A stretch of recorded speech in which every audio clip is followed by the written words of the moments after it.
વાગરાની હનુમાન ચોકડી ખાતે આવેલ ખુશ્બુ કોમ્પ્લેક્સમાં એક પરપ્રાંતીય શ્રમિકનું શંકાસ્પદ મોત થતાં સમગ્ર વિસ્તારમાં ચકચાર મચી ગઈ છે. કામકાજ અર્થે આવેલા બિહારના 20 વર્ષીય મનુકુમાર ઉર્ફે પપ્પુ મંડલ, જે ત્રીજા માળે આવેલ તેના રહેણાંક રૂમની ગેલેરીમાંથી કોઈ અગમ્ય કારણસર નીચે પડ્યો હતો. નીચે પડતા જ માથાના ભાગે ગંભીર ઈજા થતાં તેનું ઘટના સ્થળે જ કરુણ મોત નીપજ્યું હતું. ઘટનાની જાણ થતાં જ વાગરા પોલીસ તાત્કાલિક સ્થળ ઉપર પહોંચી હતી અને મૃતદેહનો કબજો લઈ પોસ્ટમોર્ટમ સહિતની કાયદેસરની કાર્યવાહી હાથ ધરી હતી. જોકે આ ઘટનાને લઈ અનેક સવાલો ઊભા થયા છે. યુવક અચાનક ગેલેરીમાંથી કેવી રીતે પડ્યો, ઘટના સમયે ત્યાં કોણ હાજર હતું અને કોઈ પ્રકારનો ઝઘડો કે ધક્કામુક્કી થઈ હતી કે નહીં તે બાબતે હજુ સુધી સ્પષ્ટતા થઈ નથી.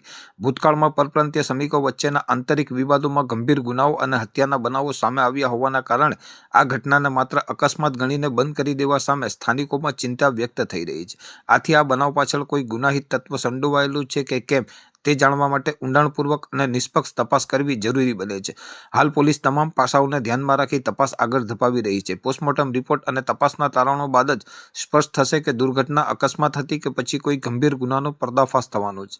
આ હાલ અનેક વણઉકેલાયેલા પ્રશ્નો ઊભા થયા છે. યુવકનું મોત અકસ્માત છે, કોઈ પૂર્વયોજિત હત્યા કે પછી તેણે આત્મહત્યા કરી છે તે અંગે સ્પષ્ટતા ન થતાં મામલો શંકાના ઘેરામાં આવ્યો છે. ઘટના સ્થળની પરિસ્થિતિ, મૃતકની સ્થિતિ અને પરિસ્થિતિના સંકેતોને ધ્યાનમાં લઈ પોલીસ દ્વારા તમામ દિશાઓથી તપાસ હાથ ધરવામાં આવી રહી છે. ત્યારે સાચી હકીકત બહાર આવવાની હાલ તો રાહ જોવાઈ રહી છે.